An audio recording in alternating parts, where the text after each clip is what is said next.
Welcome everybody to episode 78 of the You Can't Comp This NBA Trading Card Podcast.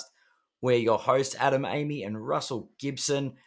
And this show is brought to you by EJ Cards, who you can find at their new store, 2 Whitehorse Road, Blackburn. Don't worry if you've got the old address because it's actually just 10 meters around the corner, where you can get all of your Pokemon, NBA. Actually, I think they're still keeping both premises, but one's the retail front, one's for the online stuff. So yeah, really, yeah. So check out their website. They've got AFL stuff. They've got plenty of Pokemon accessories, and of course NBA, which is why they're on board with us. I'm shocked they've got NBA ad. They've got a little bit. There's some great boxes. I've been down to the new store. Have you been down to the new store yet, Russell? I haven't. I mean, it is school holidays the next week, so I could. That's it. Take the little ones down. That'd be a bit of fun. It'll be a lot of fun. And there's actually a Pokemon bargain box, like a flick through. You know how you like to go through the NBA, the $20 and under box? There's a Pokemon one with Pokemon sweet cards next to it. So that would be... I think I know what I'm going to do. I'm going to give my kid like a salary cap to work with, and then she can count out the numbers and we can do it like a maths exercise. I love it. That will be good. That will be good. Oh, that reminds me. I've got some plans brewing for our listeners, but okay. we'll it's all numbers related, and I think it'll be interesting. It's an off-season project, I think, though. All right. Because I think I'll write down some frameworks and get everybody involved. All right, let's kick off. Kick it off. First in the run sheet, Backyard Breaks donating $125,000 US to charity to Make-A-Wish. That's awesome. Do you think this is a strategic attempt by the owners of the company to improve their public image? Considering all of the, I'll have to beep this out, fuckery that company has produced. Oh, have you got a double beep for that? I'll have to, I think. Oh, wow. This is going to be we could run a competition to see if everyone that isn't tuning into the live can guess what Russell said based on my reaction. Post your entries to the Russell Says SF competition. So on Sports Cards Nonsense, they put up a fair few posts about this. It was amazing how many people still roasted them, even though they were donating $125K. That, for me, that was really, really, really interesting. There was very, very few people that actually, commended on what they did. Everyone's just calling it a big tax write-off, right? I think if you raise $1,000 for charity, that money generally will help a lot of people. So to raise $125,000, you know what I mean? Like that's that's just fantastic. It's phenomenal, So yeah. And look, I don't think you can when it comes to things like charity, you can question their intent. And I'm not like a huge fan of Backyard Breaks or anything, but like they're in the hobby to make money. They're obviously a big business and they do things their way. And I guess the breaking stuff, the rigged product stuff that we covered late last year, like any publicity is good publicity, but you're Definitely. Right. They've copped a bit of flack about it, but I think that's their image and they're happy with that. But I think they're trying to say we're not just a pack of jerks. Yeah, definitely. Right. Like, because Cherry do it as well. Not to compare Cherry to Backyard Breaks, but like I've seen Cherry donate money to charity and post it up on their socials. It's just doing a good deed. It's saying, hey, yeah, cool. We overcharge you for basketball cards, but look, some of that money goes to charity. Do you know what I mean? Like it doesn't excuse the reputation, but it's a good deed. Call it a good deed. What are your thoughts? No, I definitely think it was a strategic thing. Sure. And to answer to your thing that you just said there, and maybe it's also the without getting too philosophical, is it also the dichotomy of man of like you're not always good and you're not always bad. And you can be both, right? Correct. It's the soft shell, hard shell taco thing. Why not both? That's right. All right. So this is what I wanted to talk about this week was level fours. So this is the feature of this week, and I think that I go in AMT player breaks. And they're a breaker on eBay. You literally just it's all auction based, so you have to bid on every player. Yep. And I'm not pumping these guys up, by the way. This is not a paid advertisement. This is genuine, like, I just like them.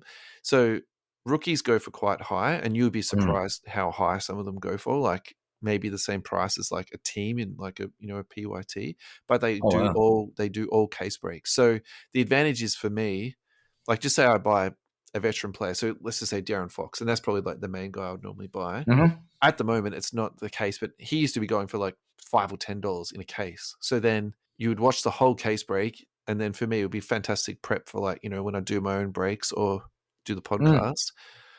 But then you also get to see all the case hits, and the level 4 out of Court Kings this year is just. I'm actually really struggling to think of a nicer looking card that I've seen for a very, very long time. Like, it's just amazing. The other thing they've done to it too is each card is a little bit different, and I think that is important in terms of a card having longevity. It's not just the same card with a different player printed on it and a different picture.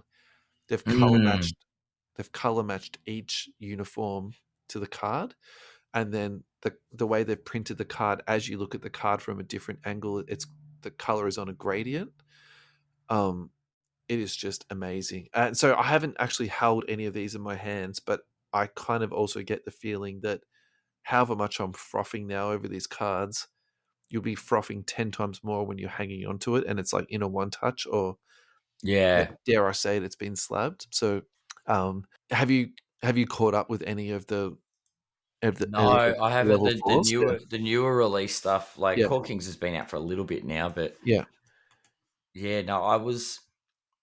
Look, truth be told, I'm not a huge Core Kings fan, Yeah. but yeah, looking at some of the level 4s stuff. Yeah, this is a nice looking card. Look, I agree with you. In totality, Court Kings isn't an amazing product, Mm, but there is some amazing cards that come out of it. So, like agreed. the Auroras are actually quite nice. I Mm, would probably say they're a little bit overpriced, but at the same time, they do look really nice. So I get why people pay for them. The level yeah, fours, each year they do vary, and that's the next thing I want to talk to you about too, is kind of like the last few years. But this year they've nailed it. And then when you go into the blaster case breaks, so then you're chasing the blank slates, which blank slate. they've actually stayed, very, very strong. So actually, I think they've done some really good stuff with Court Kings. And then I'm just trying to think, is there on card autos in Court Kings? Look, there I might be, but believe so. The fresh paint. there might be some, but I think most of it is stickers. Do you know what I mean? So it's that sort of Yeah. product where it's like mostly sticker autos and Mm, patches that are from any old willy-nilly jersey, like they're not game worn or anything like that. But yeah. yeah, look, some of it is just fantastic. So look, I actually enjoy going to Court Kings breaks because there's not a heap of cards in it, so you do often skunk out, but when you do hit, it's usually pretty good. So Yeah. um, so 2021, the level 4 was a white color with sort of like a green and yellow sort of pastel colors going through it. Yeah. I actually thought that the level 3s and even the level 1s probably looked better than the level 4s from last year. Yep. And what I do want to look at is this year's and last year's, what is the price difference going to be in the level 4s? Because Yeah.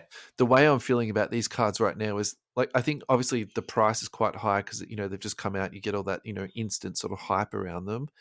But I'm actually the thing that I'm really wondering about is, can you actually prospect on these cards because they do look so good? Are they going to keep trickling up in the future? Like, whereas I think last year's cards will be going down by now. Mm, Do you know? Yeah. mm. Yeah. Um, It's interesting how different they are. They've done that very deliberately, and actually, it's really good. So if you do want to check them out, I've put each year going all the way back to 2016, and I put them on chronological order. So if you come onto our Facebook page, so if you just search for "You Can't Comp This" podcast, you'll find us, and it's the pinned post at the moment. The year after that is That's the Cole Anthony rookie year. So I think the way I would describe this is almost a cascade of colors. So it's got the yellow, it's got the green, Mm. sort of fading into the blue.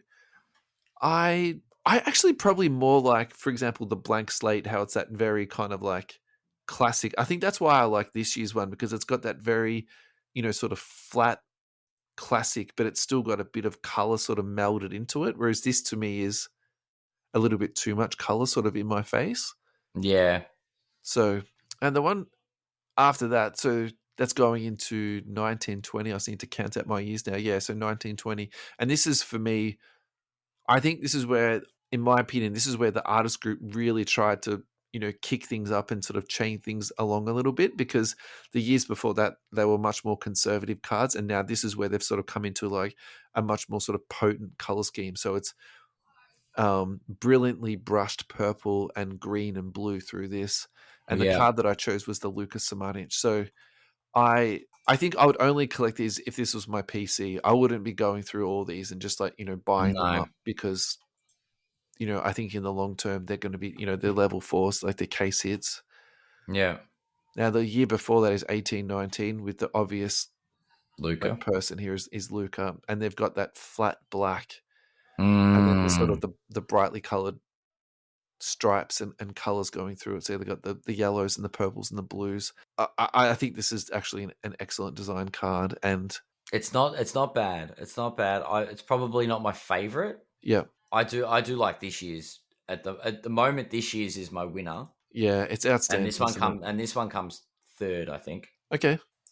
with a caveat. But And so I think the 1819 is a bit of a remix on the 1718, where they took that very classic sort of black, but just tried to make it a bit more, vivid in places.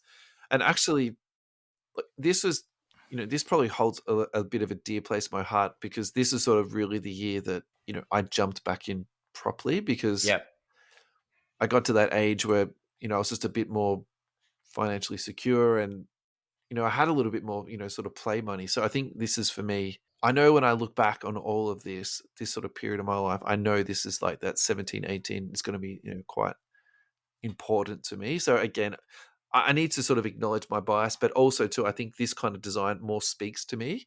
And that's yeah, probably why I also like the 18, 19 and also the current year one. Do you know what I mean? Like if you sort yeah. of put those three cards together, you can clearly see like my, bias towards that. With the 1718, the OG Ananobi, Yeah. I love the design Yeah. except for the border. Oh, okay. I would take the border off. I would leave everything else where it is. Yeah, right. And almost make it sort of blank slate-ish. Yeah, so that you've got the team logo, the top left, the Court Kings in the top right. You don't need a border around it, just the name with the rookie shield. Bang. Yeah.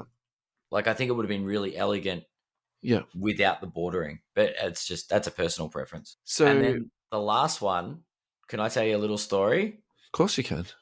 I picked that up for like $5. That And then, exact card, yeah, the DeJounte Murray level yeah, 4. but I moved it on. As long as you flipped it into something nice, it's fine. I think I flipped it into a Kobe, but Okay, well, that's fantastic. yeah. But yeah, I remember owning it. I'm like, I know that card. Was that a level 4? I thought it was a 3 or a 2. So this next comment I'm about to say is I'm very proud of our listeners that they're well read. So Paul Riley, I do like the 1617.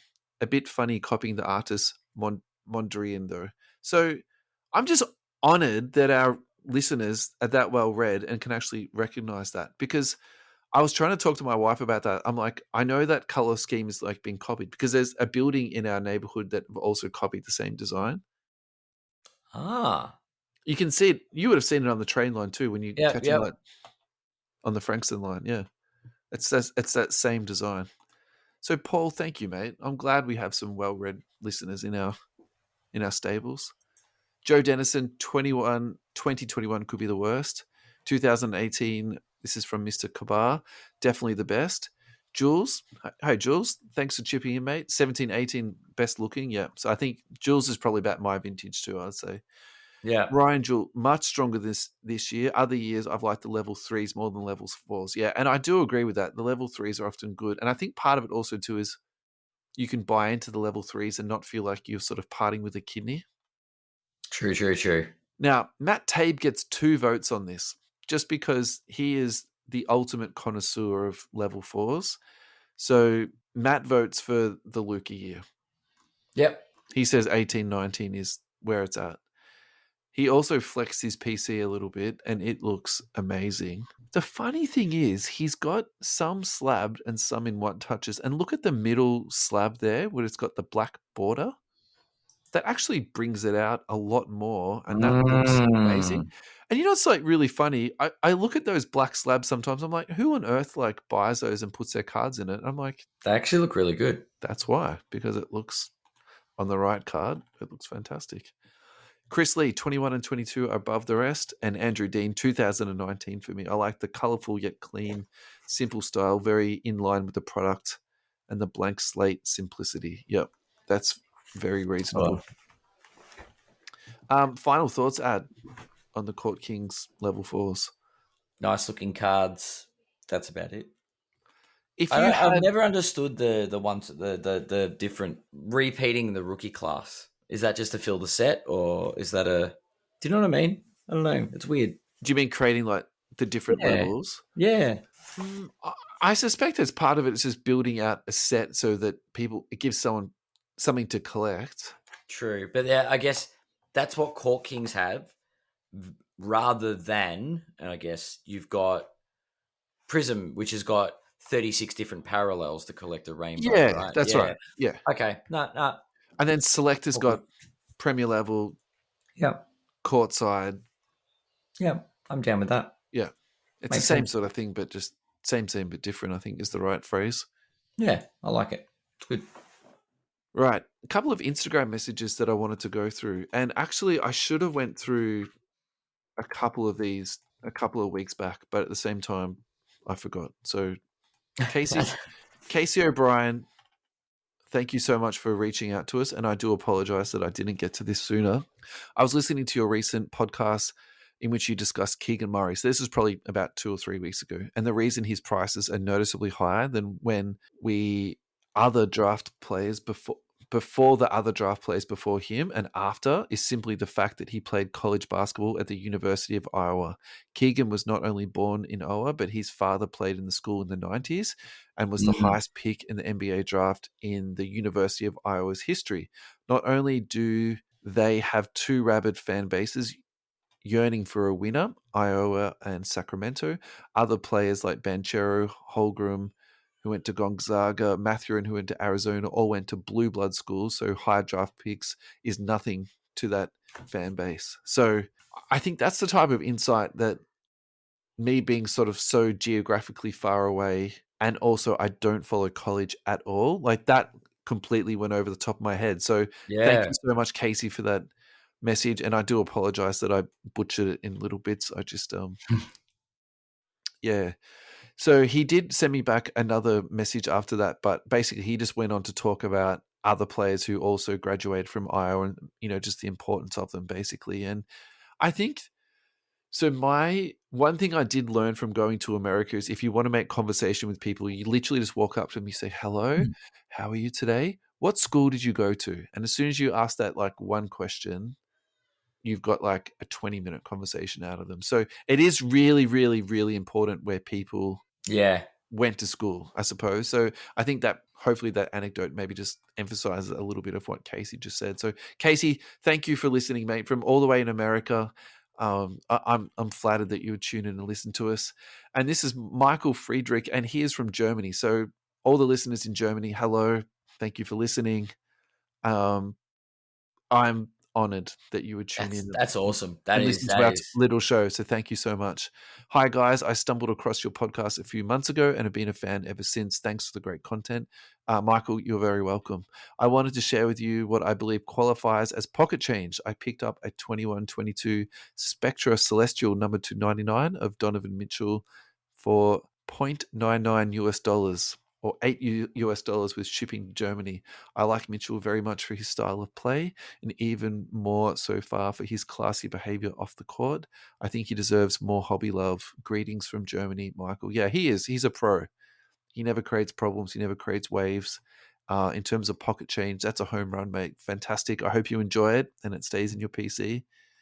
I followed up with a question with Michael about what is the local scene like in Germany? Do you have local card stores? Do you have traders' days? All that type of stuff. And his reply was, I just started collecting again last year after a 25-year hiatus. So I can't really say that much about the state of the hobby here, but there are some content creators, group breakers, and even, excuse me, some card conventions. LCS, however, are very scarce, even in the bigger cities, if you're looking for something other than Pokemon. And I'd probably say maybe that was the same trend we had 5 years ago. And Pokemon's always been very easy to get, I would say. Mm. Yeah. I think the big problem is networking. Maybe something is growing that I'm not aware of. And so that last comment he had, I think for me, finding Facebook groups was almost like walking into a new world. It is very much like walking into a new Yeah. world, isn't So it? once you find all these Facebook groups, and I feel like even now today, I'm still being introduced to new groups, Mhm. So Michael, I would probably just say spend a bit of time, trying your best to comment on posts, like posts, buying and selling off people, even if you don't particularly want the cards. It's just sort of good to get your brand is not the right word, but just so that people sort of recognize who you are. Yep. And yeah, just keep looking for those Facebook groups, because I think there's a lot out there that you probably have no idea. You're probably just scratching the surface. Yeah. Agreed. Wow. Isn't it amazing how connected the world can be these days? Yeah, absolutely. All right, insert sets. I want to talk insert sets with you, Ad. Of course you do. I want to talk about the concept of doing chases, but not having to subject yourself to the torture of collecting an entire Prizm set. So what I mean by that is like collecting the 1 of 1 or the 3 1 of 1s and then the 5s and the 10s. I people that do that, I respect you. I wish you all the best in life, but I also think that you are probably miserable people, and that doing those chases will just drive you crazy. So, do you know what I'm saying? Like, I You've think, driven yourself mad in the yeah, pursuit of yeah. getting the rainbow. The other chase to do is like do a full set of, say, Prism. But I think the problem for me with that is just how big the checklist is now. Because I looked through Fair, it the fair, other fair. day and I was like, this is just bananas, honestly. The only Um, rainbow I ever completed was 8 cards. That's the thing. Like these days, can you imagine chasing 30 different I was going to say it's parallels? probably near 40 now. Ad like with all the It's different retail and Monopoly like oh, variants. These two. don't mention that nonsense. It is nonsense, but it's still worth a mention. Are you So going to break some of that for us? I don't think you break it. I think you get one card per Monopoly set. I think that's the deal. One pack. Is it? There's booster I think packs. so. I don't know, actually. Then in that case, I don't know. I I thought thought that it'd be you. more like Monopoly at Macca's where you just buy packs and No, I don't think so. I don't. Anyway, Anyway. so the other thing too is the cost associated. So if you, Mm-hmm. so I actually really enjoy doing full set collects, but I didn't do it in the last 12 months just because of the cost associated with it. Like I probably spent, dare I say it, with Select when I did the whole set in parallels with that, nearly 500. Yeah. Yeah. And It's crazy how yes, I enjoyed the experience and I love flicking through that folder, but would I rather just like a one big $500 card or, all those cards? The jury's out. Do you know what I mean? Yeah. yeah. So, All right. Well, no, sorry, what's after the you. optimal size? What's the optimal size? Because Yeah, I've got a yeah. So, few little parallel sets. yeah, so talk to me about some of your parallels because what I wanted to talk about was there's a lot of really good sets coming out, and I actually think Panini puts a lot of thought into it. So I found a couple that I think is worth talking about. The rookies, and this is just Donruss, by the way. That was just on Russ. Net Okay. Yep. Marvels, and then Yep. the other one that they've done too now is animation, and I think we should spend at the end just talking about that for maybe 5 minutes or so. Yeah. Yeah. I as I said when we broke that case of hoops, they've got some really Yeah, nice looking cards, and yeah, the chases are awesome. yeah. That's right. Yeah, And that's I do have fond memories of the 90s and collecting insert sets. And it wasn't the done thing to do. I did it with footy cards, I did it with basketball cards where it was I mean, I got rid of most of my basketball, but I picked up a few things a while back and I've got like what is it, Fleer Living Legends? It's like a 6 card chase. And it's like Jordan Bird, Dominic Wilkins, who are the others? Charles Barkley, trying to think, Hakeem and someone else. It's close. almost got the 6. But yeah, like it's a simple, nice 6-card set. Or the what was it? The upper deck ones had like the triple doubles in 92, 93, I think it was, or 93, 94. I can't remember which. Yep. And it was like it was a small chase. Yep. And that was cool. Yeah. But anyway, this is not the 90s. So keeping that small checklist chase, the rookies set is Paolo Banchero, Chet Holmgren, Jabari Smith, Keegan Murray, Jaden Ivey. 5 cards, done. That's great. And this year, I actually don't think there's any debate. I think that list is totally fine. Whereas last year, I was kind of like, oh, I think they could have taken someone out and put someone else in. Whereas this year, I'm like, this is fantastic. The only thing I would say about this is if you're keen on it, that's fine. I would say don't go nuts on it at the moment. Wait for Optic to come out, because when that happens, the price will drop on Donruss. Yep. Now, so that gives you a price point in Donruss. It'll also give you a price point in Optic. And then if you have a higher budget, I would say try and do that set in silver, because the Optic silvers of that just look fantastic. So just sort of keep premium. Those sort of 3 price points in mind. Good. The other one is Net Marvels. And I think this set has probably been played out a little bit just because of at one point how crazily high that, they did go. And they've also changed it too, because basically now you get a Net Marvels in each hobby pack. So in terms of them being, not that they'll ever SSP, but they're not rare cards anymore. So, the price has definitely come out of that. It's now a 20-card checklist, so they've increased the checklist a little bit too.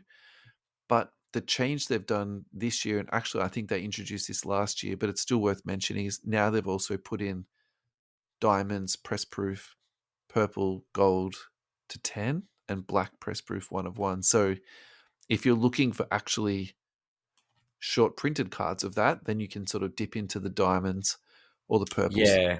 Whatever. The diamonds, however, just trying to think of the way to explain it without looking at the card. If you somehow merged a hyper and a mojo, I feel like that's the effect that you get from the diamond. It actually looks a lot better than the value of the card, if that makes sense. Yeah.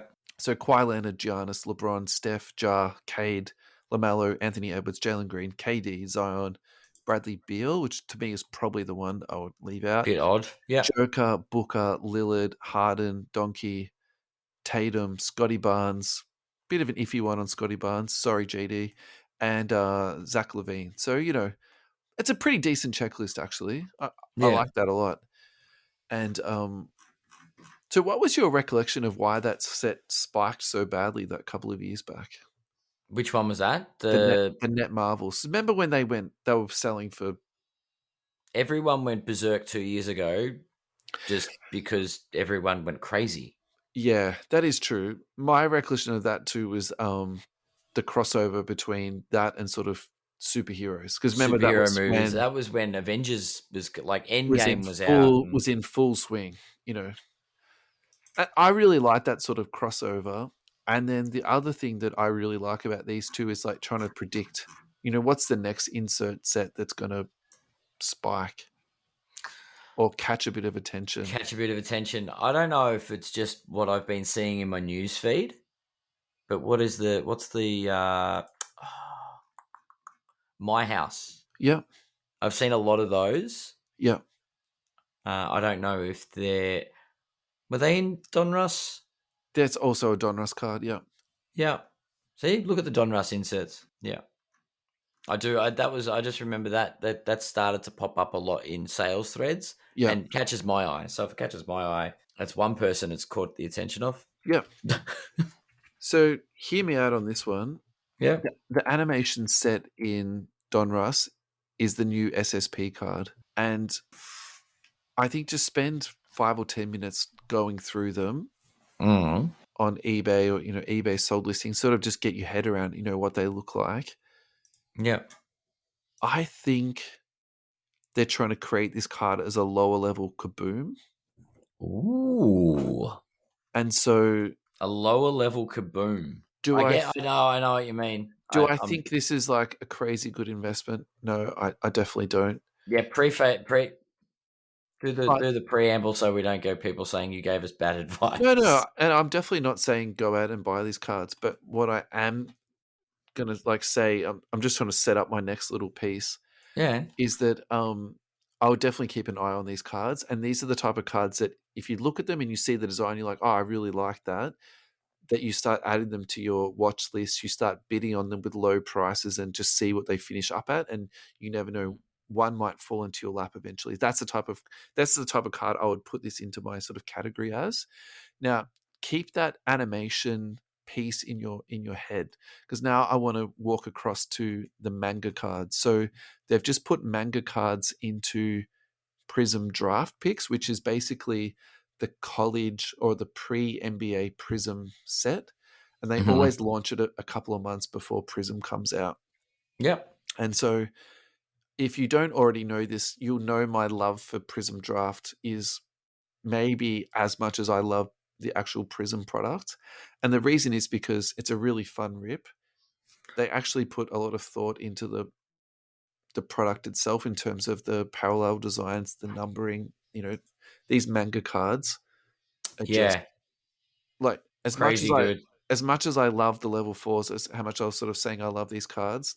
I Mm. I actually think these manga cards are even better. And I think if they put these into a product with NBA logos on them, they're going to be the next thing. I'm sort of reluctant to pump things up. And again, I have no financial. I don't even know if these cards are going to exist, right? So obviously, I'm just Yeah. making a prediction, but I really think this card is going to be like insanely good. But it's just another reason why I think you should check out Prizm draft picks. Like, don't just brush this product off. It also has color blasts in it. It has the tiger stripes, and it has the snakeskin short prints. It's just a really nice product. It's got a lot. Yeah. It's actually got a lot. Yeah. So going through some of the manga sold prices, 325. So these are all prices in USD. I won't keep saying USD. Steph Curry 325, Mhm. Banchero 450, Jaden Ivey 132, Dylan Mitchell, I have no idea who this kid is, 51, Steph Curry PSA 10, 1,375. Jason Tatum 255, Keegan Murray 110, Embiid 110, Kareem 95, Tatum Wow. 350, Keegan 157, Larry Bird 150. So these are selling for quite a nice price. It's insane. So the argument is for Prizm draft picks is that as soon as Prizm comes out, the price drops, but there's nothing that directly compete or compare with this card that directly would then say that the price will drop.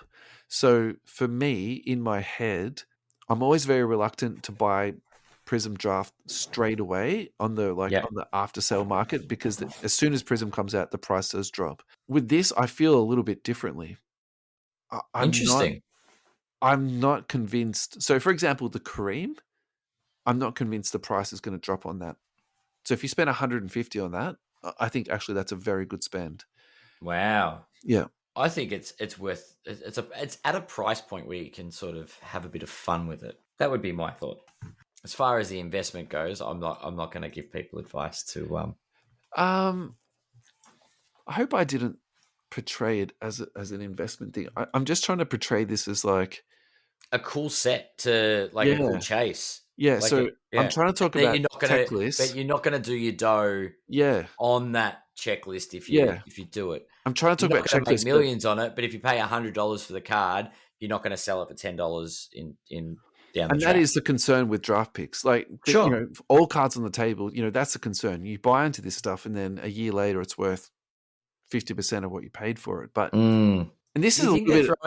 throwing some weight behind the product to try and get rid of that image? Well, actually, the reason why I think it is an interesting product is because they use it almost as a guinea pig. And Mm. because they use it as a guinea pig, actually, some of the things they do in it is very experimental and very fun. And Yeah. I'm going to put this card at the top of the list of all the fun things that Panini's done. Like, this card is so amazing. Yeah, yeah, Yeah. yeah. No, I feel that. I feel that. Yeah, I like it. Mm. I think it's This but also yeah, has you some. definitely didn't sell it as an investment opportunity. Yeah. You're basically saying, look, it's a cool chase. It's a good, because we're talking about insert sets, and it's a good.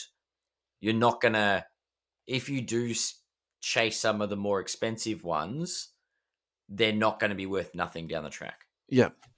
Then the other thing too is just if you want to see some eye candy peeps, check these out. Just go into eBay, put in Prizm Draft Manga, and you'll just see a whole lot of eye candy. Yeah, straight there's some into your lap. very beautiful cards there. Yeah. Yeah. I just want to finish this off though with something that I've been very, very wrong about, and I prospected on these myself very heavily, is the Jam Master set. So is it the 1920 or the 2021? The one where it was like black and red and it looked like the NBA. They ripped off the NBA Jam video game cover. Yeah. I thought that. I was like, there's no way these cards can't be a hit. But now that I look back on it, maybe I'm like, I really love NBA Jam. And maybe this is like it was like the card that was made for me. Yeah, I know exactly what you mean. So I'm stuck with these cards, and actually I'm totally fine with it. I love these cards. Did I overpay? Like, yes, I overpaid horribly. But should you have bought just an NBA Jam machine? Yes, you should have. Probably should have. Probably should have. All right, I want to talk to you about the $300 challenge, and this is something that I do, but I also have never done it in this format before. So when I do my card spending, I try and break it up into X amount of dollars on sealed, X amount of dollars on breaks, and X amount of dollars on singles. And I think that helps me strategize my spending so that I'm not sort of going too heavily on breaks, because I find breaks very easy to go in. Like, they pop up, it's exciting, and then you put your money down. Whereas, buying singles takes a bit more time, and then buying sealed takes a bit more time to save up the money and be disciplined, right? So, there's sort of challenges with them all. But I think what I want to do is do a challenge and say, okay, so this is my $100 I spent on singles. This is what I got back. This is the $100 that I spent on breaks. This is what I got back. And then this is $100 I spent on sealed, and this is what I got back. So we were talking off air, and you raised the point correctly: is what am I going to spend for $100 on sealed? What I was going to say, how am I spending $100 on sealed and getting product that I'm going to enjoy? How's that? You've given me time to think about this. So I think maybe the best thing to do, because I do have like a very fixed budget, I could buy some hobby packs. Okay. Because actually, I would probably rather buy a hobby pack than a blaster, or 2 hobby packs instead of 1.5 blasters. You know what I mean? Sort of something along those lines. Okay. So maybe because if I'm fixed to $100, that will be the compromise I'll have to make. Do you know what I would do? And this is splitting hairs on it. I would combine my $200 and enter a cheapy break, and then spend more than $100 on my sealed. I'm probably still not getting anything for that price point. Do you know what I mean? Like, I put breaks and sealed into the same bracket. Yeah, definitely. And so 2/3, 1/3. So my seal, like, I'm like, well, I spent $250 on a box or something. Current price point, what, $250, $300 for Prizm, or is it a bit more? The ones we were just talking about. Yeah, because that's a price point, and then you spend half of that on singles. I do agree with that, but I also disagree too, because like, if you spend, okay, let's just say $300 for argument's sake, just because it's easier and it makes more sense. $1,000 challenge. Okay, fine. Let's say $1,000. Not that I'm going to be doing $1,000 challenge. But let's just say it was. So let's just say it's $1,000. You spend $1,000 a break. It's still possible to get nothing back, right? Mm-hmm. But if you spend $1,000 on a hobby box, at least you'll get something back, even if you've just magically turned your money into 25% of what it was. But you've still got something. Do you know what I mean? And I think that's also part of the challenge, is that you're not just spending your money always on breaks all the time. And I think the other part is too, it's like, then you actually have to then go out and try and find sealed. And we're talking about this a little bit the last couple of weeks. I think it's a really good time to be buying on eBay sealed product on auctions, because people are trying to recoup money. Yeah, but that heat's come off the market, Yeah, it's true. Yeah, it's true. There are bargains to be had and value to get if you're prepared to put in the work. We've got 5 minutes left, Ad. Let's quick hit 4 players, and then we'll say goodbye. We'll tie this off. All right. Start it off. Who do you want a quick hit? Jaylen Brown. Love him. That next? No, I'm just Jaylen Brown. If, as I said, if Tatum, he wasn't overshadowed by Tatum, he'd be be so undervalued. So currently trading at $400 for a PSA 10. Wow. He's been remarkably stable the last 12 months. He's basically stayed the same for 12 months. He has had some fluctuations, but at the same time, the last 12 months, he's up 1.7%. So he is, what, $150 more than Trae Young? Yep. And $50 or $70 more than Giddy. And the same price as Cat. No, wasn't Cat $350? $390, wasn't it? Okay. Anyway. But still. So the reason I like this is because of how steady it is. It's crazy. Is he like the most steady person? And Card Ladder undervalues him at 2.4%. Mm-hmm. Yep. Because this is actually very refreshing, isn't it? To actually see somebody who's held their price for the last 12 months instead of going up and down like a yo-yo and actually losing money. I think that's the reason why I like that the most. I don't really like to spend a heap of money on a number 2, so that sort of puts me off a little bit. But the thing I like about this is how steady he's been. I like that so much. Yeah. That's so refreshing, you know? Yeah. All right. I agree. I like that. Next. Giannis. Who? Yeah. Giannis. So this one is actually I want to look at his select rookie card just because. Why not? Well, Prizm's just so expensive. This is actually something that we want to go into a price bracket that we might be able to afford. So the PSA 10 on this is 4,080. The BGS 9.5 on the other hand is 1,800. Interesting. It's not a home run to cross it over because if you cross it over and it goes to a 9, it'll go down to 1,400. But actually, that's kind of a fun little. Is that another way to gamble in the hobby? You buy BGS 9, cross cards over, crack them, and then you're not gambling on ducks or random number generators. You're gambling on what PSA will send you back. That's terrifying. Hilarious, but terrifying. But kind of fun too. I can imagine that's like another way people will be like dialing it up. But again, at least you get something back. This is like buying a hobby box, you know? This is true. Your money might go up, your money might go down, but you're going to get something back. Also, just on the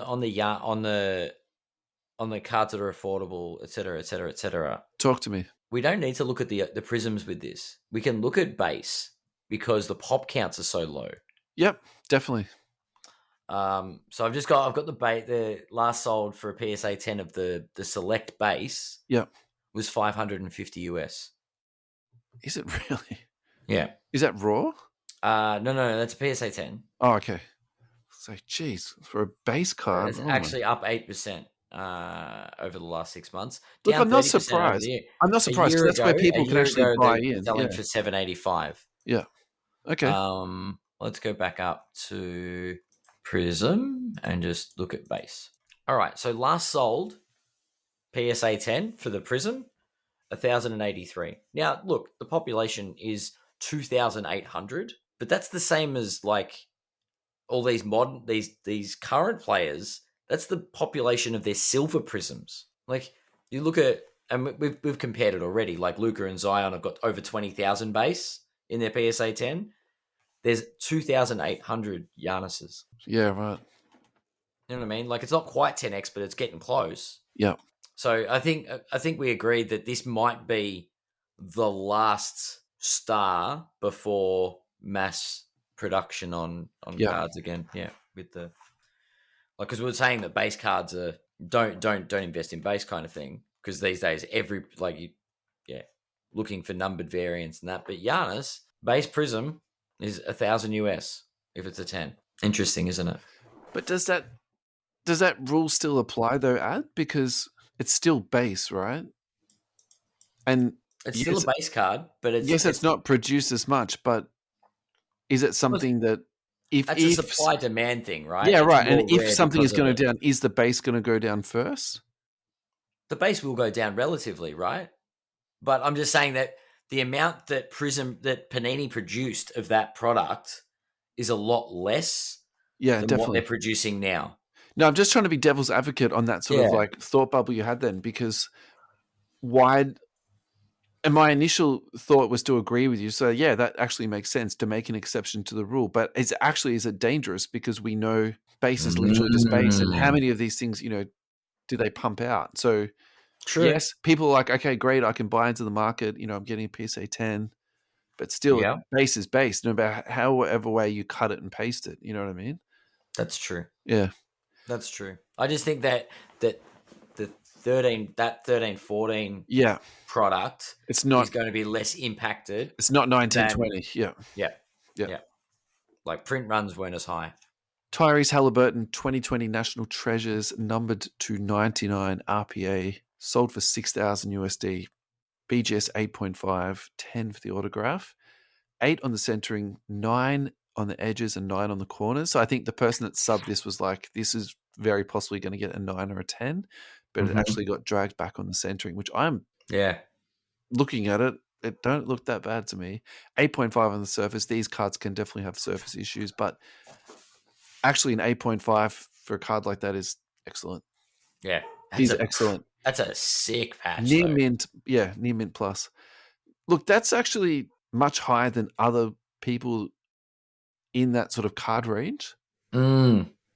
This actually surprised me. The thing that I think has bumped it up, though, is the 8.5. I think that's a genuinely like a good grade for this, and obviously he's been playing extremely well. So I would actually call this a very high risk purchase. So high risk purchase. It's interesting that there's when you look at the drop down on card ladder, there's no PSA 10. There's a PSA 9. I'm not surprised at all with that. There's a BGS 9 with an auto 10. So like that's, I don't know what the pop counts are. There's 28 of the of 9. So the PSA 9 sold at one point for 13K on that card. Yep. Crikey. Oh wait, I know there are 10s. There's just no sales data on it. Yeah, right. Okay, so I've drilled down into the little book, and you can get this if you've got a premium card ladder account. You're flexing. Stop your flexing. I'm so happy we got this. Put those biceps away. So there are 6 PSA 10s, 8 9s, 6 8s, and then the other data, whatever. That must be gem rate data. Yeah, this is gem rate data. Thank you to Ryan. Yeah, thanks, Ryan. And then Beckett, there are 10 9.5s, 28 9s, and 19 8.5s. Yeah, right. All right, our last card before we sign off today is a PSA 9 1986 Fleer Thurl Bailey. Why on earth are we talking about this card, you might ask? Well, it made it into the card ladder directory, and I'm like, we need to give some respect to the old boys and talk about the old school. I think also, too, it is a good reminder that cards that are sitting in boxes in your collection can become relevant all of a sudden. So keeping your finger on the pulse doesn't hurt at all. So that card's up 13% in the last 3 months. It's very up and down, this card, though, I would say. All right. I want to know why. News? I'm Googling now. Adam doing research live. So I would say the reason why that this card is traded is because people are trying to collect the whole set. And you hear about people buying the entire 1986 Fleer set in Raw, and then they start buying them, then they upgrade, then they start to sell them off, then they buy them in PSA 8, and then they do that, and then they go to PSA 9, and then, PSA 10. But obviously, there's a couple of massive cards in that checklist that... Yeah, there's nothing in the news about him. No. So cards sometimes spike. Like the other week, it was Paul George that spiked literally for no reason. Yeah. And now we're in the playoffs, so like Paul George won't be relevant for much longer. Oof. That was rough. On that note, thank you everybody for listening. To our fans in Germany and America. Yes. Everybody overseas, thank you so much. I can't believe we've got international reach like we do. It's very humbling. It's cool. It's really good. To our friends in Australia, have a lovely day. Enjoy the playoffs. It's the time of the year where we get to see lots Real of quality basketball. basketball Real and basketball. crazy stuff happening. Yeah. Yeah. And until till next weekend, stay safe, and we'll catch you soon. Cheers, guys. Bye-bye. See you guys.